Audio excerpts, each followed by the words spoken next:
우리 사회자분이 소개를 안 해줘가지고 우리 이다음 자매님 동생 이상호 형제님, 남원 서문교회 이상호 형제 모셨습니다. 제가 대신 소개를 하겠습니다. 남원에서 같이 워낙 오랫동안 지내가지고 너무 익숙합니다. 오늘은 제가 마지막으로 하나님의 뜻에 대해서 이제 세 번째 마지막 시간으로 전할 시간인데요. 우리가 지금까지 3주에 걸쳐서 오늘까지 3주에 걸쳐서 하나님의 뜻에 대한 말씀을 나누고 있습니다. 항상 말씀을 드렸지만 우리가 하나님의 뜻을 분명하게 알아야 하는 목적이 있다고 말씀을 드렸죠. 우리의 삶 가운데서 우리는 항상 선택의 연속의 삶을 살고 있습니다. 제가 지금 말씀 전하면서 중간중간 또 오늘 하루의 삶도 수많은 선택의 어떤 기회들이 있었습니다. 그 가운데서 어떻게 선택할 것인가, 이런 부분을 우리가 기준을 잘 알았을 때, 그 기준이 되는 하나님의 뜻을 우리가 잘 알았을 때 여러 가지 고민 없이 바로 그 길로 가면 되기 때문에 우리 하나님의 뜻을 아는 것이 굉장히 중요합니다. 우리가 첫 번째 제가 하나님의 뜻 첫 번째 우리 청년들을 생각나시나요? 우리 성도님들 오히려 성도님들이 많이 생각나시는 것 같은데 첫째 날 첫 번째 영혼을 구원하시길 원하십니다. 두 번째는요? 네, 성령 충만한. 세 번째는요? 네, 성결한 삶 거룩한. 네 번째는요? 네? 네, 맞습니다. 순종하라 했습니다. 네. 세상에서 특별히 순종하라고 했었는데 교회 안에서 하나님 말씀에 순종하는 건 기본이고 그 다음에 세상에서 순종하는 걸 하라는 것을 말씀을 드렸습니다. 오늘 마지막 다섯 번째는 한 가지입니다. 고난을 받으라입니다. 고난을 받으라. 고난을 받는 것을 선택을 하라는 말씀입니다. 고난이라는 단어는 어떻습니까? 들으면 고난 즐거워, 제발 나에게 좀 와줬으면 좋겠다, 이렇게 생각하시는 성도님 아무도 안 계시죠? 고난하면 그렇게 유쾌한 단어는 아닙니다. 기억도 그렇게 유쾌한 기억은 아니에요. 하지만 고난을 잘 통과하시는 분들은, 잘 통과하셨던 분들은 아주 유쾌한 기억으로 남습니다. 그렇지 않습니까? 당했을 때는 힘들거든요. 근데 이 고난을 잘 통과하지 못하고 잘 지나지 못한 성도님들은 이게 두고두고 어려움이 됩니다. 그런데 이 고난을 아주 잘 통과하면 이게 두고두고 유쾌한 그런 좋은 기억이 되고 이 고난을 통해서 나의 하나님을 만나는 경우들이 아주 많습니다. 고난을 그래서 꼭 안 좋게만 생각하실 것이 아니다라는 말씀을 드립니다. 지금 우리 요즘 아이들이 초등학생부터 중학생, 중고등학생들, 물론 대학생들도 마찬가지인데 특별히 이제 초중고 학생들 계속 코로나 때문에 온라인 수업을 하다 보니까 어떻습니까? 학력 격차가 이제 심해집니다. 지민이가 이번에 중간고사를 봤는데 참 점수는 공개하지 않겠습니다. 네, 점수는 공개하지 않고요. 우리 박지민 자매님의 프라이버시가 있기 때문에 제가 함부로 공개하지는 않겠습니다. 그런데 이 면모들을 보니까 학력 격차가 굉장히 심하구나 라는 생각을 많이 했습니다. 그래서 이제 지민이가 그래서 어떤 이제 학원을 이제 또 하나 다니게 됐는데 우리가 자녀에게 공부를 해야 된다라고 부모님들이 하는 이유가 뭡니까? 공부를 잘했을 때 공부를 많이 해야지 공부를 잘하게 되잖아요. 그리스도인 학생들, 그리스도인 청년들, 주님만 열심히 섬겨야 됩니까? 맞죠? 그런데 주님을 열심히 섬기는 게 곧 세상에 맡겨진, 내 지금 신분에 맡겨진 여기에 최선을 다하는 것이 주님을 섬기는 것이에요. 그래서 부모님들이 첫 번째로, 그리스도인 부모님들이 자녀에게 공부를 하라고 하는 것은 첫 번째가 그것 때문에 그렇습니다. 두 번째는 그랬을 때, 열심히 했을 때, 최선을 다했을 때 거기 안에서 얻어지는 좋은 성적들이 있을 거예요. 그러면 그 성적들을 가지고 좋은 성적을 받아야지 내가 원하는 것을 할 수가 있게 됩니다. 좋은 성적이 안 나오면 내가 뭘 하고 싶어도 성적 때문에 못 하게 되는 거예요.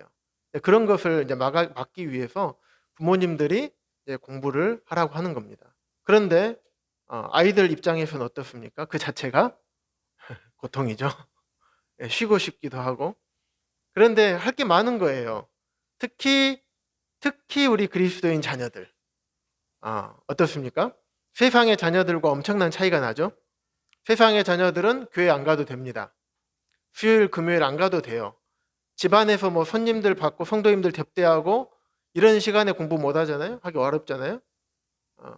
그런데 그 일들을 다 감당하면서 그러면서 플러스 공부까지 해야 되고. 그 공부만 합니까? 아니죠. 성경 공부까지도 해야 됩니다. 또 주일학교 학생부 큐티 해야 되고 요절도 외워야 돼요. 굉장히 바쁩니다. 그래서 어제 사실 우리 진민이한테 많은 로딩이 좀 갔었어요. 그래서 진민이한테 그런 얘기를 해줬습니다. 진민아, 그리스도인으로 사는 것은 굉장히 바쁜 거란다. 다른 세상 사람들보다 훨씬 더 많이 노력해야지만 되는 거란다. 그 기간이 좀 힘들고 어렵더라도 그리스도인은 그것을 당연하게 여기고 그 길을 가는 거란다 라고 제가 위로해주고 그랬던 기억이 있습니다. 이처럼 부모님들이 사랑하는 자녀에게 공부시키고 그런 것은 자녀 입장에서는 힘들고 그게 고난일 수 있지만 부모님 입장에서는 그런 연단의 과정이 꼭 필요하기 때문에, 사랑하기 때문에 그렇게 하는 겁니다. 우리 주님께서도 우리에게 그런 연단을 시키십니다. 베드로전서 4장 12절부터 19절까지 함께 보겠습니다.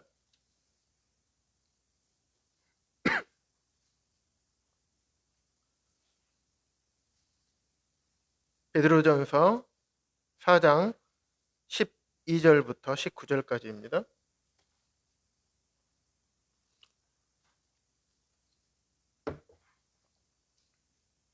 자, 교독하겠습니다. 제가 먼저 읽겠습니다.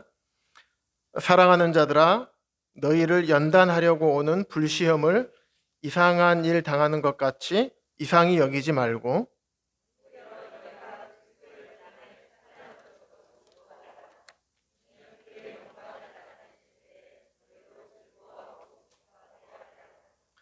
너희가 그리스도의 이름으로 치욕을 당하면 복 있는 자로다. 영광의 영, 곧 하나님의 영이 너희 위에 계심이라.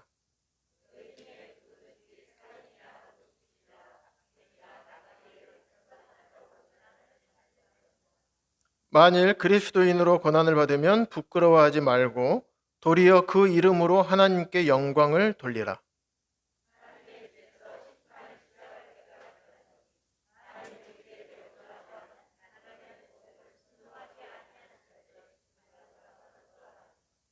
또 의인이 겨우 구원을 받으면 경건하지 아니한 자와 죄인은 어디에 서리요. 그러므로 하나님의 뜻대로 고난을 받는 자들은 또한 선을 행하는 가운데 그 영혼을 미쁘신 창조주께 의탁할지어다. 첫 절에서 보면 사랑하는 자들아 라고 먼저 부릅니다. 그리고 난 다음에 너희를 연단하려고 오는 불시험을 이상한 일 당하는 것 같이 이상히 여기지 말라.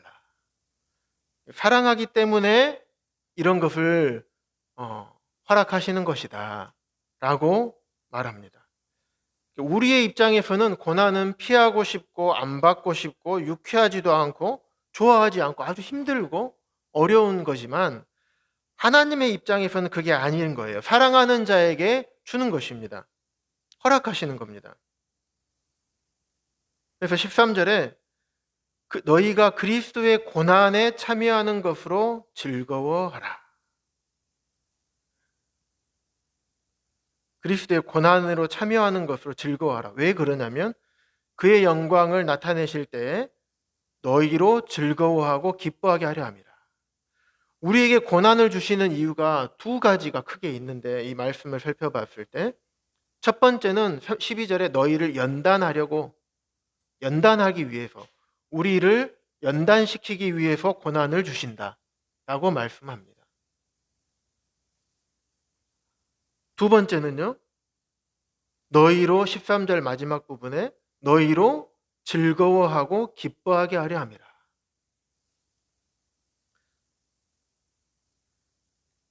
결국은 우리에게 고난을 주시는 목적이 전부 다 누구를 위해서 그렇습니까?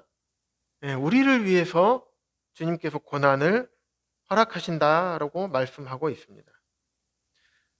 연단 받을 때 어떻습니까? 연단이라는 단어를 찾아보니까 쇠를 달굴 때, 쇠를 재련할 때 이게 연단이라는 표현을 쓰더라고요. 불에 달구어서 망치로 계속 두드려요. 그런 과정을 통해 가지고 불순물이 제거되고 쇠가 점점 강도가 이제 세진다고 합니다. 우리를 믿음에서 더욱더 단단하고 강건하게 하기 위해서 우리를 연단하십니다. 우리를 연단시켜서 12절에 있는 것처럼 그리스도의 고난에 13절에 그리스도의 고난에 참여하게 하시는 것입니다. 그리스도의 고난에 참여하는 것은 그래서 다시 생각해 보면 결국은 우리를 위하는 것이고 이 고난은 믿지 않는 자들에게 오는 고난이 아니에요. 그리스도인에게 하나님의 자녀에게만 주는 특권인 것입니다. 하나님 자녀만이 누릴 수 있는 특권입니다. 우리 주님께서 경험하신 배척당하시고 피조물들로부터 배척당하시고 모욕당하시고 치욕을 당하시고 침뱉음을 당하시고 채찍질 당하시고 조롱당하시고 못박힘 당하시고 가시 면류관 쓰시고 옆구리에 창 박으시고 얼마나 많은 고난을 당하셨습니까? 우리가 이러한 고난을 당하고 고난을 또 잘 통과했을 때 우리가 주님 앞에 나가서 우리가 어떤 고백을 할 수 있겠습니까? 주님, 제가 주님으로 인해서 이런 핍박과 이런 고난을 당했습니다. 사도 바울도 예수의 흔적을 내가 예수의 흔적을 가졌노라라고 했잖아요. 복음을 전하면서 사도 바울은 수도 없이 많은 생명의 위협과 핍박을 받았습니다. 매질도 많이 당했고요. 여러 번 죽을 위험도 당했고 강도도 만났고요. 이로 다 말로 할 수가 없죠. 그게 주님을 위하여 받는 고난이었고 그게 흔적이었던 거예요. 또 다른 말로 하면 흔적의 다른 말이 뭐가 있을까요? 우리가 상처가 나면 흉이 남잖아요. 그런 것처럼 주님 이제 보십시오. 자, 주님으로 인해서 복음을 전하다가 주님을 위하여 살다가 주님 말씀에 순종하다가 제가 이런 고난을 당했습니다. 이런 핍박도 당했습니다. 또 주님께서 허락하신 그러한 것들을 제가 잘 통과했습니다. 라고 주님 앞에 자랑스럽게 내어놓을 수 있게 되지 않을까요?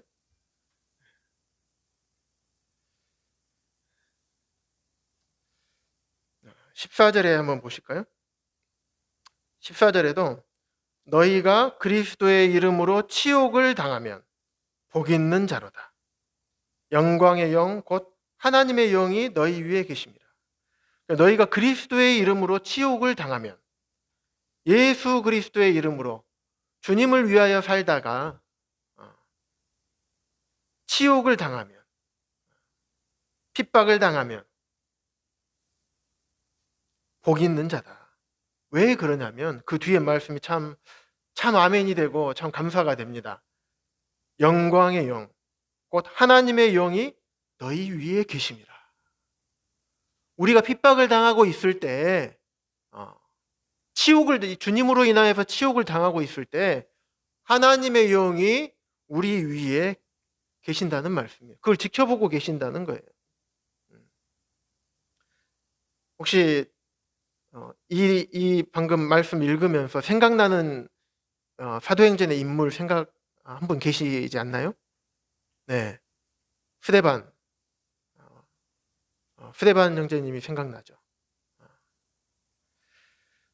사도행전 찾지는 않겠습니다. 7장 55절에서 56절에 보면 스데반이 이제 돌에 맞아 이제 죽을 때 성령 충만하여 하늘을 우러러 주목하여 하나님의 영광과 및 예수께서 하나님 우편에 서신 것을 보고 말하되 보라 하늘이 열리고 인자가 하나님 우편에 서신 것을 보노라 한대. 스데반의 그 모습을 지켜보고 계셨던 것입니다. 우리가 예수님 때문에 핍박을 받을 때 영광의 영이신 하나님의 영이 우리 위에 계시는 것입니다. 우리 주님께서 핍박을 받으시고 마지막에 십자가에서 죽으실 때 하나님께서 그 모습을 지켜보시고 하늘을 가리우셨던 것처럼 주님을 위하여 말씀에 순종하기 위해서 핍박받고 고난받는, 치욕을 당하는, 능욕을 당하는 하나님의 자녀들, 그들을 우리 위에서 하나님께서 지켜보고 계시고 또 함께 하신다는 사실입니다.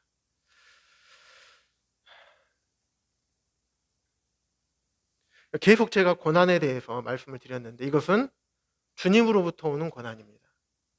내가 주님 말씀에 순종하다가 생기는 고난들, 주님께서 허락하신 그런 고난들. 그런데 한번 봐볼까요? 반대로 나의 잘못으로 인하여 어려움을 당하는 고난이 있습니다. 15절에 보면요. 너희 중에 누구든지 살인이나 도둑질이나 악행이나 남의 일을 간섭하는 자로 고난을 받지 말려니와. 어찌되었든 우리 잘못으로 인해서 나의 부주의함과 참 나의 이 입과 나의 어떤 자아와 나의 고집과 나의 분냄과 나의 실수와 내가 잘못한 것들로 인해서 당하게 되는 우리가 고난들이 많이 있잖아요. 그렇게 되는 어려움들이 있잖아요. 그런데 이런 고난은 주님께서 받지 말라고 말씀하십니다. 때로는 내가 하나님의 뜻대로 한다고 하지만 여전히 내 안에 자아가 살아있어서 하는 것은 겉으로 드러나는 것은 하나님의 뜻을 한다고 하지만 진짜 내 속 안에 있는 것은 내 자아가 드러나서 그러한 행동을 하게 된다면 그것으로 인하여서 나에게 찾아오는 고난이 있다는 것입니다. 주님께서는 그런 고난은 받지 말아라. 다시 말하면 그렇게 행하지 말아라.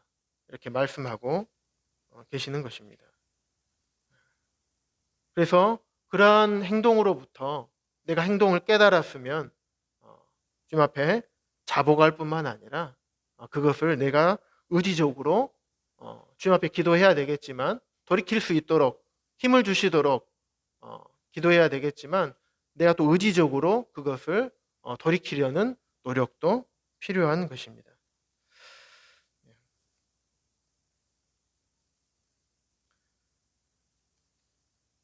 19절에 보시면 그러므로 하나님의 뜻대로 고난을 받는 자들은 또한 선을 행하는 가운데 그 영혼을 미쁘신 창조주께 의탁할지어다. 우리는 하나님의 뜻대로 행하다가 받는 그런 고난을 기뻐해야 되는 것입니다. 그런 고난이 바로 축복인 것입니다. 말씀을 넘기셔서요. 빌립보서 1장 29절 말씀 보시겠습니다.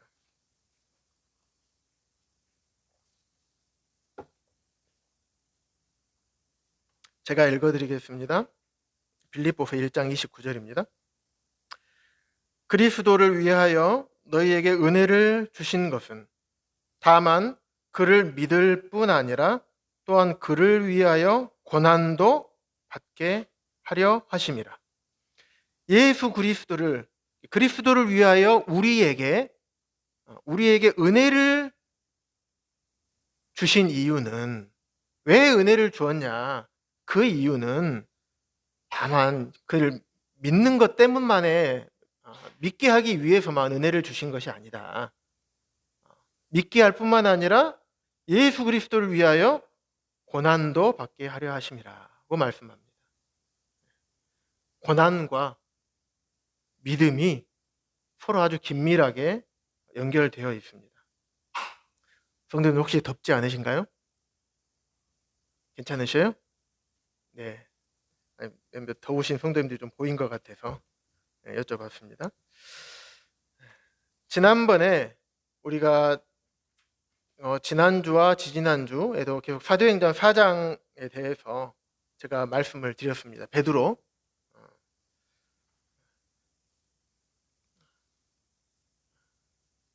베드로가 이스라엘 지도자들에게 그렇게 담대하게 복음을 전하고, 그랬을 때 그들이 너희가 무슨 권세와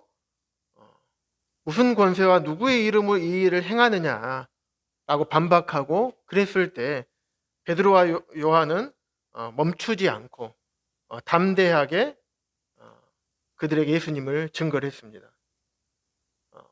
베드로와 요한이 들어갔던 길은 어떤 길이었는지 지난번 말씀드렸죠. 예수님이 잡혀갔던 그곳이었어요. 그러면 자기들도 어떻게 될 줄 각오하고 호랑이 굴로 들어간 것입니다. 그들은 도망가지도 않았습니다. 숨지도 않았습니다. 오히려 그들에게 담대하게 하나님의 복음을, 하나님의 말씀을 전했던 것입니다. 그러면서 성령 충만해진 베드로가 다른 이로서는 구원을 받을 수 없나니 천하 사람 중에 구원을 받을 만한 다른 이름을 우리에게 주신 일이 없음이라 라고 담대하게 말했던 것을 기억을 하실 것입니다. 그래서 이후에 도무지 절대로 예수님의 이름으로 가르치지도 말고 전하지도 마라. 그랬을 때 베드로와 요한이 다시 하나님 앞에서 너희의 말을 듣는 것이 하나님의 말씀을 듣는 것보다 옳은가 판단하라고 하면서 담대하게 이야기했던 것을 기억을 하실 것입니다. 이처럼 베드로와 요한은 자기에게 다가올 고난, 어떤 고난이 다가올 줄 짐작을 하고 그곳으로 들어갔고, 그 고난을 피하려 하지 않았던 모습을 우리가 말씀에서 살펴볼 수가 있습니다. 어떻게 될지 알았어요. 물론 죽을지 어떻게 될지 전혀 몰랐어요. 하지만은 어찌됐든 예수님처럼 죽을 수 있겠다라는 그런 생각들은 하고 가지 않았을까 생각이 됩니다. 뒤로 물러서지 않았습니다. 정면으로 대했습니다. 그리스도인의 삶은 참 그런 것 같습니다. 자기 자신을 위해서 살았다라면, 베드로와 요한이 자기 자신을 위해 살았다라면 절대로 그 길로 가지 않았을 것입니다. 왜? 가면 어떻게 될 줄 아니까요. 다른 사람을 위해서 그들은 살았어요. 예수님을 모르는, 복음을 모르는 그들이 예수님을 듣지 못하면, 복음을 듣지 못하면 영원한 멸망의 길을 가기 때문에 그들을 위해서 주님이 가셨던 그 길처럼 담대하게 그 고난을 받아들였던 것입니다. 우리 그리스도인의 삶이 그런 것 같아요. 나를 위해서 사는 삶이 아니라 다른 사람을 위해서 사는 삶. 정말 이타적인 삶. 이기적인 삶이 아니라 이타적인 삶. 실제로 우리 삶에서 보면요. 이런 경우들을 당하기도 합니다. 예수님 믿으라고 말 한마디 했다가 왕따를 당하는 경우도 있습니다. 자꾸 우리 자녀들 이야기를 해서 좀 죄송한데요. 우리 다솜이가 최근에 친구한테 너도 예수님 믿지 않을래? 이 한마디 했다가 친구로부터 다솜이가 지금 어려움을 좀 당하고 있습니다. 날마다 학교 갈 때 그 친구랑 같이 가던 친구였는데 그 친구가 나는 뭐라고 했더라 다솜아? 나는 무교라겠던가? 무신론자라겠던가? 나는 무신론자야? 이러면서 그때부터 이제 쌩콩해지더니 나 이제 다솜이 너랑 학교 안 갈래? 그래가지고 다솜이 혼자 지금 학교 가고 있어요. 예, 다른 친구한테 해가지고. 예. 참 이렇게 당하는 경우도 있습니다. 저도 예수님 믿고 나서 참 이제 바로 즐기던 그런 술 문화와 그런 것들을 딱 차단했을 때 많은 사람 주변의 친구, 동료들, 선후배들, 까마득한 동생들 이런 많은 사람들로부터 엄청난 핍박을 당했습니다. 한마디로 왕따죠. 왕따를 당했습니다. 3년 동안 학교 다니면서 그렇게 될 수 있어요. 또 때로는 자존심에 많은 상처를 받을 수도 있습니다. 하지만 그 일로 인해서 주님께서 영광을 받으실 것이고 그 일을 바라보시면서 우리 위에서 하나님께서 흐뭇한 미소를 짓고 계실 것입니다. 빌립보서 지금 보시는 2장 17절입니다. 우리 청년 중에 한 형제님 2장 17절 읽어주시겠습니까?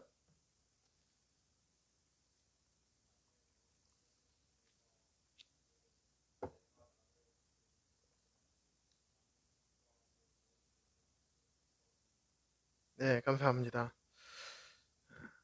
사도 바울이 빌립보 교회 편지를 쓰면서 이렇게 얘기합니다.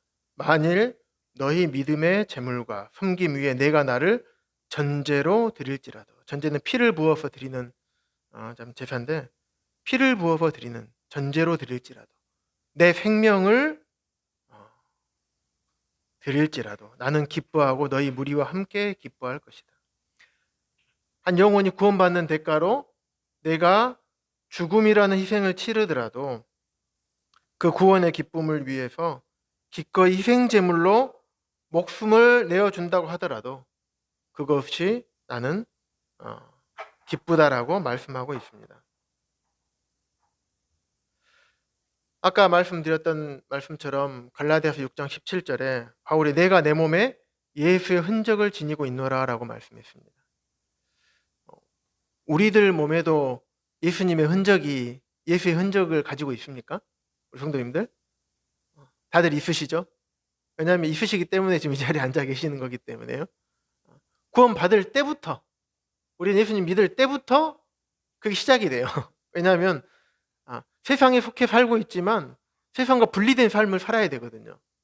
세상은 사단의 기준으로 사단의 말을 따라서 세상이 원하는 것들, 세상이 옳다고 하는 것들, 세상이 즐기는 것들을 따라서 세상 사람들은 살아가야 되지만 우리 그리스도인은 그렇지 않잖아요. 그리스도인은 내 기준이 아닌 이전에 사단의 자식으로 살 때 그때의 기준이 아닌 이제 하나님의 자녀로 바뀌었기 때문에 하나님 말씀에 따라서 우리는 살아야 됩니다. 그렇기 때문에 처음부터 그때부터 우리는 고난이 다가온 겁니다. 그것을 견디시고 계시기 때문에 지금 이 자리에 앉아 계시는 겁니다. 주님을 위해 뼈를 깎는 아픔이 있을 수도 있어요. 자신을 부인하는 것. 얼마나 어렵습니까? 내 자아를 부인해야 돼요.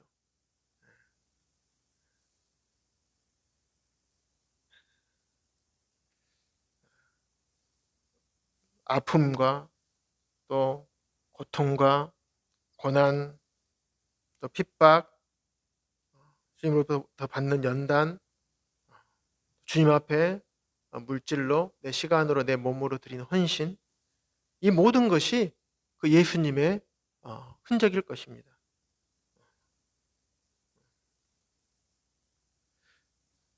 이러한 고난들, 이러한 우리가 흔적을 지니게 된 것들은 그게 복음을 위해서 우리가 그런 고난을 받으신 경험들이 있을 겁니다. 또 성도를 위해서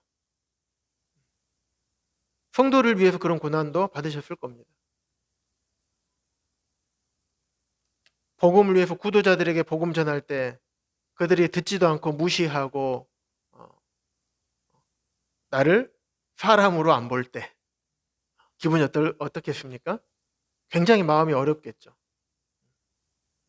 그들을 위해서 얼마나 많은 큰 사랑을 베풀고 그랬었는데 예수님에 대해서 한마디만 꺼냈더니 그냥 바로 반목해버리고 돌아갔을 때 속에서는 이 배은만 망덕한 하면서 막 부글부글한 게 끓어오르지만 또 그래도 그렇게 할 수가 없잖아요. 참 그런 부분들. 또 우리 사람들로부터 받는 성도들로부터 받는 고난도 있겠죠.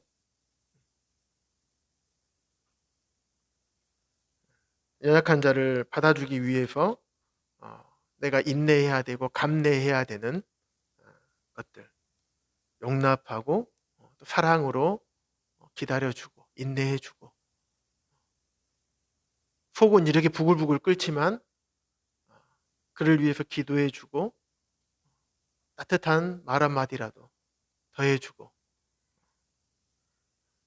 자신을 부인하지 않으면 도저히 할 수가 없는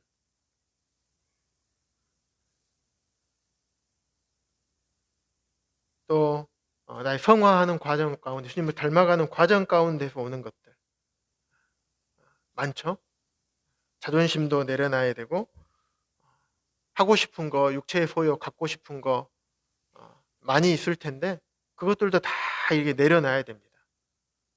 그냥 되지 않습니다. 이게 주님을 위해서 뼈를 깎는 이런 시간들이 우리에게 다 있습니다. 그런데 이게 쉽지가 않아요. 어떻게 하면 이것을 잘 할 수 있을까? 우리들의 숙제죠. 사실 어제 이게 장로 형제님들이랑 광주 지역 여러 형제님들이랑 같이 공부하다가 참 이런 부분에 대해서 교제를 나눈 적이 있는데 정말 그런 것 같아요. 주님을 우리가 더욱 깊이 알아갈 때, 주님을 더욱더 깊이 알아갈 때 가능한 것 같습니다. 근데 주님을 깊이 알아간다는 게 지식적으로 아는 게 아닙니다. 정말 주님을 깊이 알게 되면, 정말 알게 되면 내 자아가 내려놔지는 거예요. 자아가 안 내려놔지는 것은 주님을 깊이 알지 못하기 때문에 안 내려놔지는 것 같더라고요. 저도 그래요.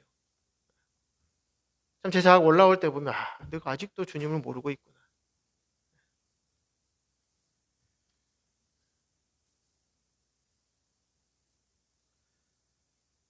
주님을 깊이 안다는 것은 아는 만큼 그대로 사는 것을 말합니다.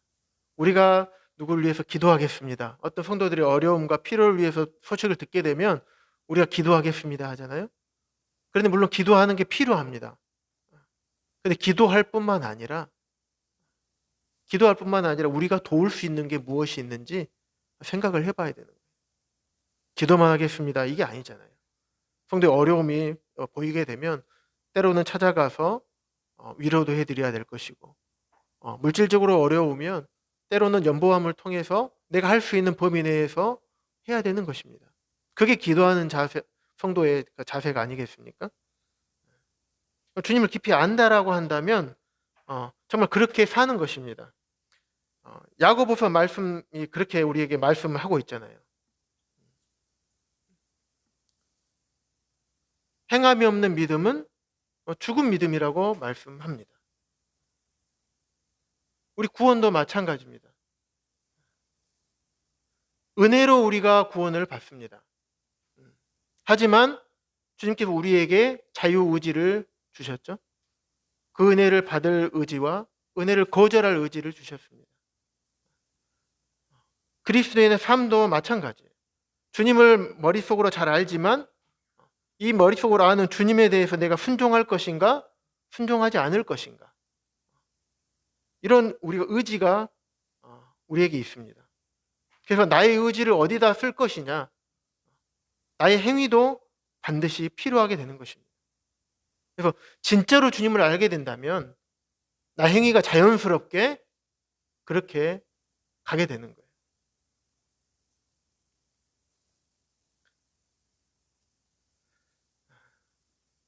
마태복음 11장 29절 한번 보겠습니다. 11장 29절에 보면요, 나는 마음이 온유하고 겸손하니, 잘 아시는 말씀입니다. 나의 멍에를 메고 내게 배우라. 그리하면 너희 마음이 쉼을 얻으리니. 주님을 마음이 온유하고 겸손하신 분이기 때문에 주님에게 와서 배우라라고 말씀합니다. 근데 와서 배우라고 하기 전에 뭐라고 말씀하시냐면 나의 멍에를 메라라고 말씀합니다. 스스로 매기를 매야지 배울 수가 있는 것입니다. 내가 아무리 변하고 싶다 하더라도 마음은 변하고 싶지만 주님의 멍에를 내가 매지 않으면 그렇게 안 되는 겁니다.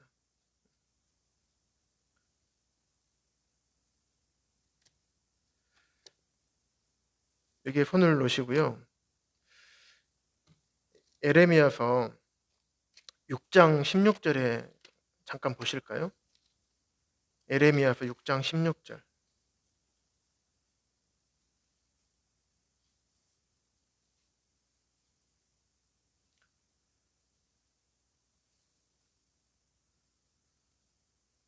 여호와께서 이와 같이 말씀하시되 너희는 길에 서서 보며 옛적 길, 곧 선한 길이 어디인지 알아보고 그리로 가라.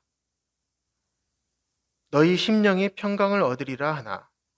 하나님께서는 그렇게 말씀을 하셨습니다. 하지만 그들의 대답이 우리는 그리로 가지 않겠노라 하였습니다. 우리가 이게 이제 어려움이 되는 것입니다. 주님께서는 이렇게 가라라고 하나님의 뜻을 분명하게 그때 당시에는 보여주시고 음성을 들려주셨음에도 불구하고 내가 의지적으로 우리는 그리로 가지 않겠노라. 그래서 주님께서 날마다 자기 십자가를 지고 주님을 따르라고 말씀하고 주님의 멍에를 메고 따라오라고 말씀하고 계시는 것입니다. 그리고 주님을 위해서 뼈를 깎는 아픔, 고난, 이게 쉽지가 않잖아요. 우리가 다들 아는 것처럼 주님을 아는 만큼 그렇게 살아야 되는데 어렵잖아요. 하지만 그렇게 사는 것 자체가, 그렇게 사는 것이 예수의 흔적을, 주님의 흔적을 하나하나 내 몸에 갖게 되는 것이라는 것입니다. 그것이 하나님의 뜻입니다. 주님을 위하여 고난을 받는 것, 복음을 위해서 고난을 받고 성도를 위해서 고난을 받고 주님의 모습을 내가 닮아가기 위해서 받는 것들, 이렇게 하는 것이 하나님의 뜻입니다. 총 이렇게 5가지를 이렇게 말씀을 드렸습니다. 이 5가지가 우리 성도님들의 마음속뿐만 아니라 삶 속에서 실제로 이행되고 있다면 이제 어떤 일이 벌어질까요? 하나님의 뜻을 어떤 게 하나님의 뜻일까? 나 이렇게 해야 될까? 저렇게 해야 될까? 선택의 고민이 있을까요? 그렇지 않겠죠. 네, 그렇지 않습니다. 그냥 이게 자연스러워지는 거예요. 내 안에 계신 성령님께서 보여주시고 일러주신 것들에 대해서 그냥 몸이 반응하고 그냥 보여주신 거 그대로 그냥 살아갈 수가 있게 되는 것입니다.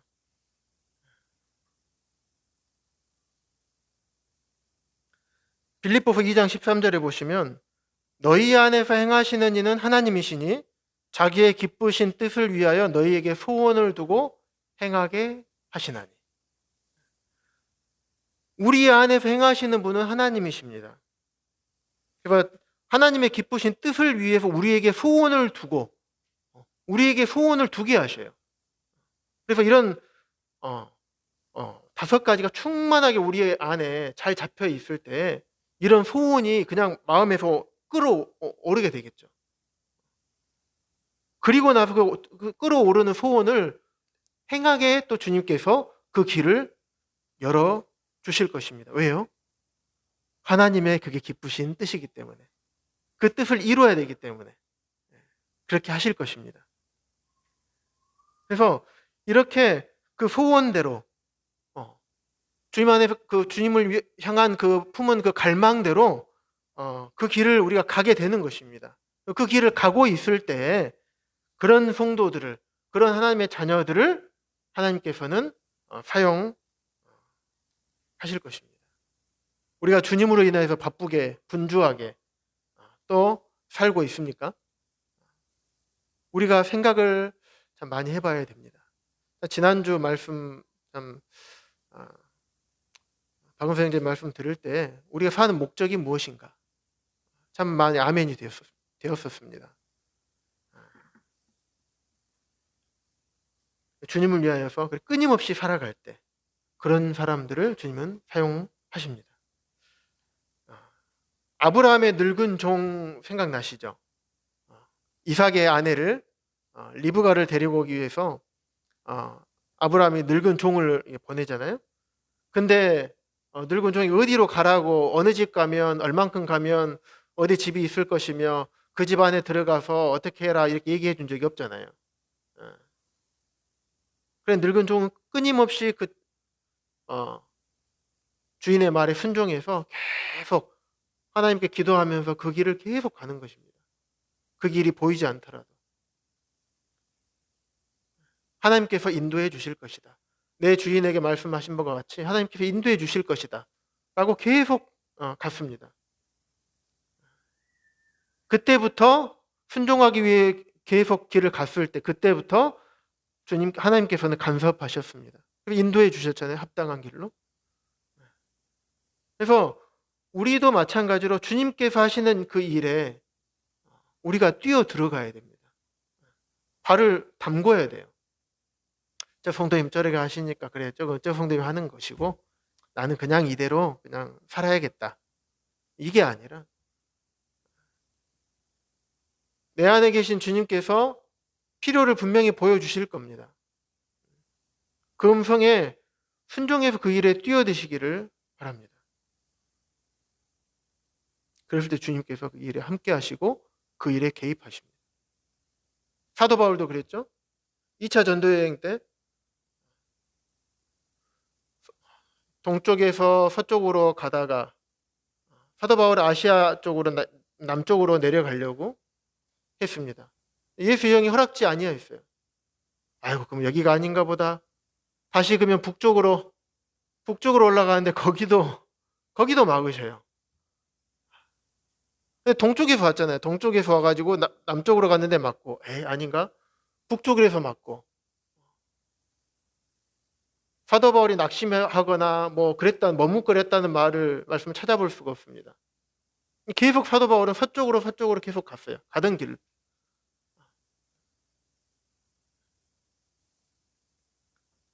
계속 서쪽으로 멈추지 않고 갔습니다. 그래서 사도 바울이 끝까지 마주하는 곳이 바로 해변가였습니다. 갈 곳이 없네 이제. 어디로 가야 될 진짜 막막할. 근데 그날 밤에 건너와서 우리를 도우라라는 하나님의 뜻을 듣게 되고, 그래서 건너가서 복음이 아시아에서 유럽으로 전해지게 되는 놀라운 역사가 일어났던 것을 우리 성도님들이 다 아실 것입니다. 자기의 뜻과 맞지 않았음에도 불구하고 낙심하지도 않았고요, 멈추지도 않았습니다. 불평하지도 않았어요. 계속 주님이 보여주실 때까지 끝까지 그 길을 묵묵히 갔습니다. 그렇게 움직이는 성도들을 주님께서 사용하실 것입니다. 신앙은 그렇게 제가 신앙생활을 많이 하지는 않았지만 그런 것 같습니다. 신앙은 제자리라는 것은 없는 것 같아요. 앞으로 나아가거나 아니면 뒤로 처지거나. 그래서 우리는 끊임없이 움직여야 돼요. 움직이지 않으면 무조건 처집니다. 영적으로 무조건 퇴보하게 돼 있어요. 주님으로부터 점점 멀어지게 돼 있습니다. 끊임없이 앞으로 주님 안 보여주시더라도 주님을 위해서 끊임없이 앞으로 나아가야 됩니다. 그랬을 때, 때가 되었을 때 주님께서는 그 길을 탁 보여주실 것입니다. 그래서 그 길을 보여주셨을 때 사도 바울은 즉각 순종해서 건너갔습니다. 우리 모두가 하나님의 뜻의 원리를 잘 알고 또 그 뜻에 잘 순종하면서 우리의 삶을 살아갈 때 나를 하나님의 뜻에 합당한 길로 인도해 가실 뿐만 아니라 우리를 도우실 것입니다. 로마서 12장 한 구절 말씀만 보시고 마치겠습니다. 로마서 12장 1절에서 2절입니다.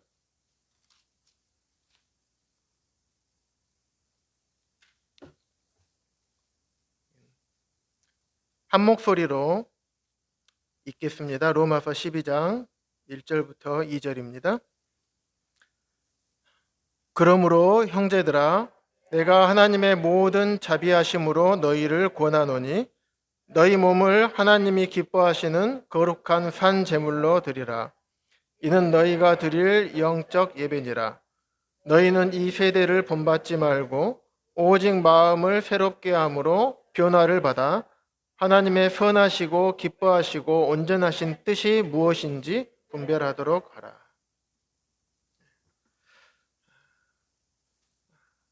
우리에게 하나님의 모든 자비하심으로 권면한다. 무엇을 권면하시냐면 너희 몸을 하나님이 기뻐하시는 거룩한 산제물로 드려라. 거룩한 산제물은 우리 주님이셨잖아요.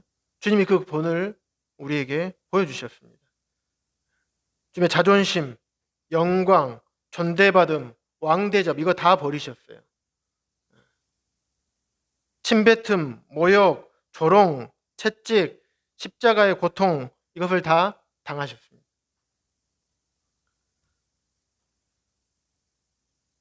자신의 사랑, 주님의 마음,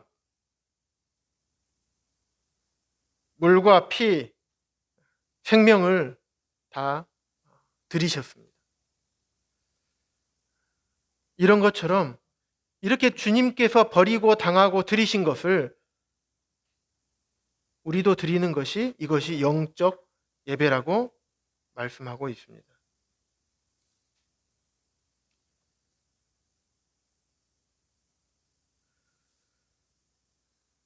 고린도후서 8장 9절에 보시면 우리 주 예수 그리스도의 은혜를 너희가 알거니와 부요하신 이로서 너희를 위하여 가난하게 되심은 그의 가난함으로 말미암아 너희를 부요하게 하심이라.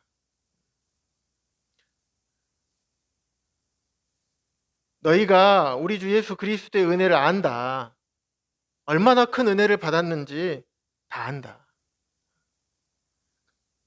그게 뭐냐면 아주 부유하신 그분께서 예수님께서 우리를 위해서 스스로 가난하게 되신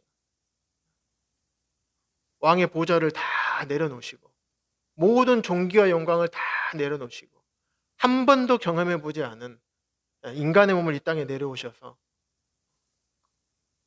온갖 모욕과 조롱과 핍박과 고통을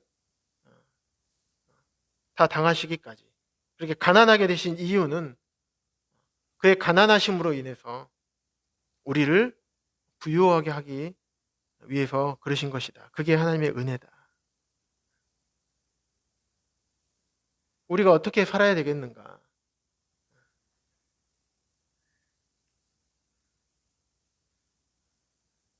이렇게 말씀하시면서 너희는 이 세대를 본받지 말고 오직 마음을 새롭게 함으로 변화를 받아. 마음을 새롭게 하라고 말씀하고 있습니다. 이 세대를 본받지 말라고 하고 있습니다. 내가 지금까지 먹고 있던 마음이 새롭지 않은 마음이라면 이걸 새롭게 하라고 말씀하고 있어요. 고쳐라, 바꿔라. 저절로 바꿔지는 게 아니다. 우리가 주 예수를 믿으라 그리하면 너와 내 집이 구원을 얻으리라. 이 말씀처럼 그냥 내가 예수님 믿으면 우리 가족들이 자동으로 구원받는 거 아니잖아요. 우리가 구원받으면 그 은혜가 얼마나 큰 건지 알고 그 후에 얼마나 큰 무서운 심판이 있는 줄 알고 얼마나 참 위대한 천국이 있는지 알기 때문에 이것을 전하고 싶지 않겠습니까? 전했을 때 구원의 역사가 성령의 역사가 있는 것을 말씀하고 있는 것처럼 우리가 그냥 가만히 있어서 되는 게 아니라 우리가 잘못된 걸 알았으면 그것을 새롭게 함으로 변화하려는 우리 시도가 필요할 것입니다. 변화를 받아서 이제 하나님의 선하시고 기뻐하시고 온전하신 뜻 그것이 무엇인지 분별하도록 하라. 왜 분별하라고 합니까? 그렇게 살아야 되기 때문에 하나님의 뜻에 합당하게 삶을 살아야 되잖아요. 그게 우리를 창조하신 목적이지 않습니까?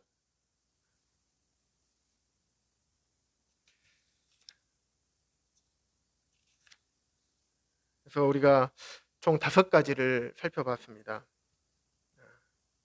영혼을 구원하기를 원하는 것. 이거를 이제 우리에게 적용을 시켜보면요. 우리를 구원하셔서 성령 충만하게 하시고 그 다음에 순결하게 하시고 순결하고 거룩한 삶을 살게 하시고 그리고 순종하는 삶을 살게 하심 뿐만 아니라 고난에 참여하는 삶을 통해서 주님의 뜻을 온전히 이루어드리는 그런 삶을 살기를 주님께서 원하시는 것이다 라는 생각을 해보게 됩니다.